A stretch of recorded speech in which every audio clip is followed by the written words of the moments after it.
سب سے پہلے تو میں اللہ تعالیٰ کا شکر ادا کرتا ہوں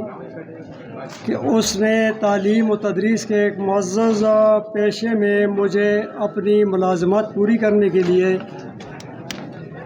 صحت اور عمر عطا کی۔ اس کے بعد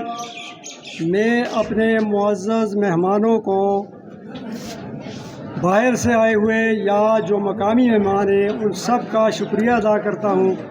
کہ انہوں نے اس پروگرام میں شرکت کر کے ہمارے لیے عزت افزائی کا باعث بنے۔ ادارہ حضا کے پرنسپل جناب رضوان اللہ صاحب،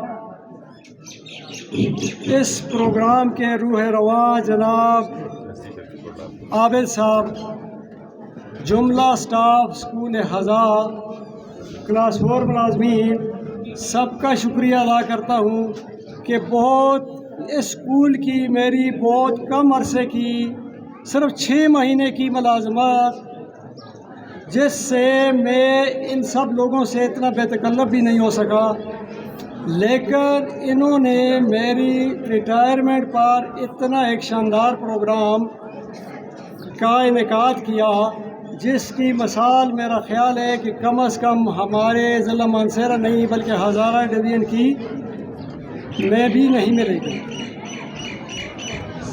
اسکول کے وہ بچے جنہوں نے مختلف پروگرام منعقد کیے، حصہ لیا آج ان پروگرامز میں، ان کی محنت کو پچھلے 2-3 مہینے سے میں دیکھ رہا تھا۔ ان بچوں اور بچیوں نے بڑی محنت کی، میں ان کا بھی شکریہ ادا کرتا ہوں۔ اور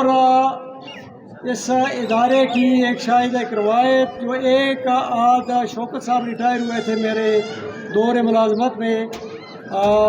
اس کی وجہ سے وہ تو فرداً ایک ایونٹ کے بچوں کو بلا کر انعام دیتے رہے، لیکن آج وقت کم ہے، تو مجموعی طور پر میں بزم ادب کے تمام جتنے پروگرام ان بچوں نے کیے ہیں، ان سب کے لیے اپنی طرف سے 20,000 روپے کا اعلان کرتا ہوں، جو میں عابد صاحب کو دے دوں گا۔ آخر میں دعا کرتا ہوں کہ اللہ تعالیٰ ہم سب کی ہر معاملے میں مدد فرمائے اور ہم سب کا حامی و ناصر ہو۔ آپ سب کا بہت بہت شکریہ۔